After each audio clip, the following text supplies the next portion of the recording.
Bon, aujourd'hui, je vais essayer de faire ce qui me tient à cœur depuis un bout de temps, à savoir cette fameuse vidéo sur l'âge de Aïcha, avec analyse de toutes les sources et établissement de savoir si c'est historique ou non qu'il a été marié à 6 ans. Juste avant de commencer, ça m'a pris un temps assez conséquent. Je fais toujours avec les moyens du bord, donc j'espère que je vais réussir à faire quelque chose de clair et de bien, et que vous arriverez à suivre ce que je vais dire. Alors, en premier lieu, juste quelques petites informations pour que ce soit plus clair après. Vous avez les schémas, qui sont pas très lisibles, mais que je vais expliquer. Et comment on les dit. Alors d'abord, vous avez le compagnon, savoir la personne qui a vécu à l'époque du prophète. Vous avez le tabi'in, l'époque suivante. Le tabi'in, l'époque encore suivante. Et ensuite, vous avez à la fin le compilateur, à savoir l'époque la plus récente, celui qui a rassemblé tous les hadiths et qui les a mis dans des recueils. Donc pour lire, grosso modo, il faut partir du principe que cette personne l'a rapporté à cette personne l'a rapporté à cette personne, et ainsi de suite, en remontant. Alors, quelques termes méthodologiques pour que ce soit plus simple ensuite. Quand un hadith revient en compagnon, à savoir une personne qui a vécu à l'époque du prophète, la Aïcha, je dis que le hadith est complet. Et s'il s'arrête à un tabi'in, j'utilise le terme technique qui est mursal. Ça signifie qu'on a un hadith qui remonte à une personne de la génération suivante, mais qui n'est pas témoin de l'événement, et donc qui manque vraisemblablement en maillon de la chaîne, et qu'elle ne dit pas de qui elle l'a reçu. Un autre terme à savoir que je vais utiliser souvent, c'est celui de tadlis. Normalement, pour qu'une chaîne de transmission soit valide, il faut que le maître les transmette à son disciple, que son disciple ait répété le hadith devant le maître, et que le maître ait agréé ce hadith. Et quand cela s'est fait, celui-ci peut transmettre à ses propres disciples, et pour dire qu'il l'a reçu d'une manière régulière de son maître, il dira hadathana. Alors tous les H que vous voyez, c'est l'abréviation de hadathana, arbarani ou thana, je les ai tous amalgamés, et ça indique que donc le hadith a été transmis de cette manière. Le han, cette abréviation, signifie que la personne ne dit pas de quelle manière il a reçu ce hadith. Et ça a une importance lorsqu'il y a ce qu'on appelle le tadlis. Le tadlis, ça peut être plusieurs choses. Par exemple, si je prends cet exemple, celui-ci dit qu'il l'a reçu de Hicham, mais en fait, il l'a juste entendu et il ne l'a pas répété pour Hicham. Ça veut dire qu'il n'a pas forcément l'autorisation de le transmettre et son maître n'a pas confirmé qu'il avait le droit de transmettre. Ça peut être qu'il a reçu ce hadith, mais pas directement de la personne, par exemple dans un ouvrage, alors qu'il dit qu'il est censé l'avoir reçu directement de Hicham. Ou au troisième exemple, il pourrait avoir un intermédiaire. Ça veut dire qu'il l'a reçu de quelqu'un qu'il a reçu de Hicham, mais il ne précise pas cet intermédiaire et il dit directement d'après Hicham. Ou en dernier lieu, ça peut être le plus grave, que cette personne dit qu'il l'a reçu de son maître, alors qu'en fait il l'a reçu d'une autre personne. Bref, c'est ces 4 situations qu'on appelle du tadlis. Ça veut dire qu'en fait le hadith ne vient pas de la manière dont il est censé lui être parvenu. Alors, vous avez déjà une chaîne de transmission devant, la plus importante. Vous avez Aïcha, qui rapporte ce hadith. Vous avez Urwa ibn Zubayr, son neveu, un célèbre transmetteur de hadith médinois. Et vous avez Hicham ibn Urwa, qui est le fils de Urwa ibn Zubayr. Il s'agit d'une chaîne d'or, puisqu'il s'agit d'une chaîne familiale très connue et qui est très utilisée par les transmetteurs de hadith. Le problème, c'est que Hicham ibn Urwa a été critiqué de la seconde partie de sa vie, car il a en fait 2 parties, une partie ménidoise, quand il était à Médine, et où il est considéré comme fiable, et à la fin de sa vie, entre 131 et 146 de l'Hégire, il a émigré en Irak, et il a été critiqué pour sa mauvaise mémoire. Et cet argument est utilisé pour affaiblir ce hadith en disant qu'on ne peut pas se fier sur Hicham s'il a une mauvaise mémoire pour une question qui relève de l'âge de Aïcha. Alors la première chose à savoir, c'est de savoir est-ce qu'il l'a transmis à Médine ou en Irak ce hadith. Et bien, il faut regarder les disciples. Je n'ai pas pu mettre toutes les chaînes de transmission, mais vous avez déjà les chaînes de transmission principales. Hamad ibn Zayn est bassorien, donc en Irak. Ja'far ibn Suleyman est koufien, Irak. Abu Muawiyah, koufien, Irak. Abda ibn Suleyman, koufien, Irak. Abu Usama, Koufien, Irak. Soufiane, je reviendrai après, mais il est rattaché à Koufa. Ouhaym ibn Khalid, Bassorien. Il y a encore des chaînes que je n'ai pas mises, mais toutes les chaînes sont rapportées par des narrateurs qui viennent d'Irak, ce qui indique que Hicham a transmis ce hadith en Irak. Qui sont ces transmetteurs? Hamad ibn Zayd est une éminence de Bassora, il est considéré comme fiable, il est considéré comme étant un grand spécialiste du hadith et qui maîtrise son sujet. C'est le cas aussi de Abu Usama à Koufa, qui est aussi une grande autorité, ou Ibn Khalid, qui est une grande autorité de Bassora.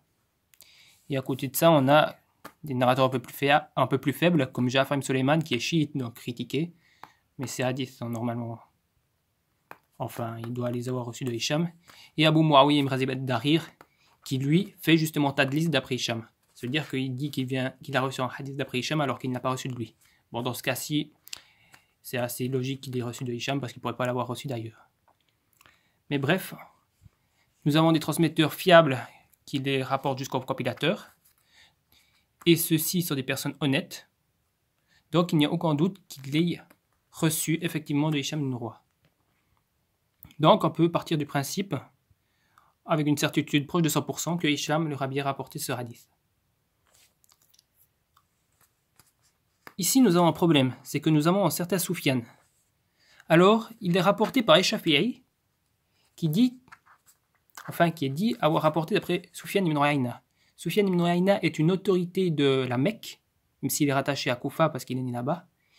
Et donc, si Soufiane ibn Uyayna a effectivement rapporté le hadith sur l'âge de Aïcha, d'après Hicham, ça donnerait un poids considérable à ce hadith, car ça signifierait qu'un spécialiste du fiqh mecquois a jugé que ce hadith était suffisamment crédible et utile pour le transmettre à l'imam Shafi'i, et donc potentiellement qui servent de base à l'argumentation juridique de Shafi'i. Le problème, c'est que nous avons plusieurs chaînes, dont une qui remonte à Muhammad ibn Yusuf et qu'on trouve dans Al-Bukhari. Et ce Muhammad ibn Yusuf, on ne sait pas qui c'est, parce qu'en fait, Bukhari rapporte d'après deux transmetteurs qui ont le même nom, mais qui sont différents. Et s'il s'agit de Muhammad ibn Yusuf el-Firyabi, eh bien, il rapporte d'après Soufiane ibn Uyayna, d'après Soufiane al-Thawri, qui est on va dire l'équivalent koufien de Soufiane ibn Uyayna. Si c'est Soufiane al-Thawri qui rapporte ce hadith, en fait, ça lui donne nettement moins de poids, parce que on aurait une chaîne koufienne, alors qu'on sait déjà que ce hadith, à cette époque, était déjà transmis en Irak. On a une deuxième chaîne de transmission qui remonte à Soufiane, qui est le fait de Humaydi. Alors Humaydi est considéré comme un compagnon très fiable de Soufiane ibn Uyayna, parce qu'il l'a côtoyé pendant 19 ans, mais il est aussi rapporté d'après Soufiane al-Thawri, ce qui fait qu'on ne peut pas les différencier. Et si on ne peut pas les différencier, on se trouve dans une situation problématique, parce que s'il s'agit effectivement de Soufiane al-Thawri, ça voudrait dire que cette chaîne serait fausse, parce qu'il n'y a aucune raison que Shafi'i soit le seul à rapporter ce hadith d'après un personnage aussi important que Soufiane ibn Uyayna. Si on va plus loin,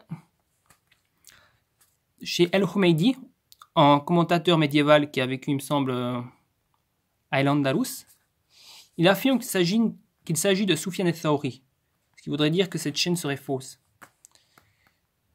Mais pour trancher, parce qu'il a fallu trancher, je me suis basé sur l'avis de Badreddin Aini, un commentateur très célèbre du Fathul Bari, pas du Fathul Bari, un commentateur très célèbre du Sahih al-Bukhari, qui est l'équivalent, enfin celui qui est en compétition entre guillemets avec Ibn Hajar al-Asqalani, et qui est l'auteur de Umdat al-Qari, dans lequel il affirme qu'il s'agit de Soufiane ibn Uyayna.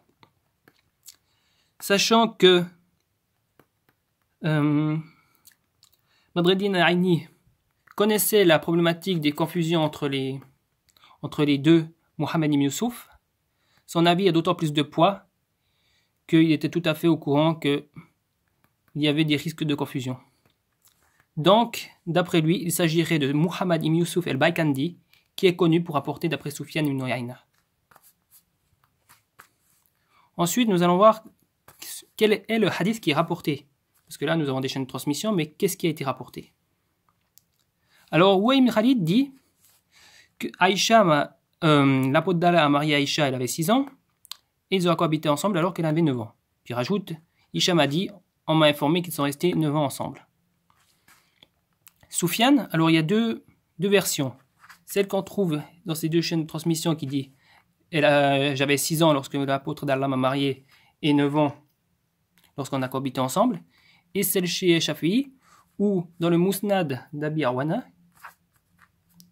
qui rapporte une des chaînes, on a j'avais 7 ans lorsque l'apôtre d'Allah m'a marié et j'avais 9 ans lorsqu'on a cohabité ensemble. Il me semble que dans le Kitab ul-Umm, il y a des deux âges. Ça veut dire que Shafi'i est censé avoir dit, enfin, Arbarani, Soufiane ibn Uyayna, An, ensuite la chaîne de transmission, et j'avais 6 ou 7 ans lorsque l'apôtre d'Allah m'a marié et j'avais 9 ans lorsqu'on a cohabité ensemble. Abu Usama rapporte aussi ce hadith avec 6 ans et 9 ans, sauf que là il met l'histoire en contexte. Lorsque Aïcha est partie à Médine, qu'elle était malade, qu'elle jouait à la balançoire et que sa mère est venue la chercher. Ensuite, Abdaïm Suleyman et Abu Muawiyah ont les deux mêmes versions, ils disaient qu'elle avait 6 ans et 9 ans.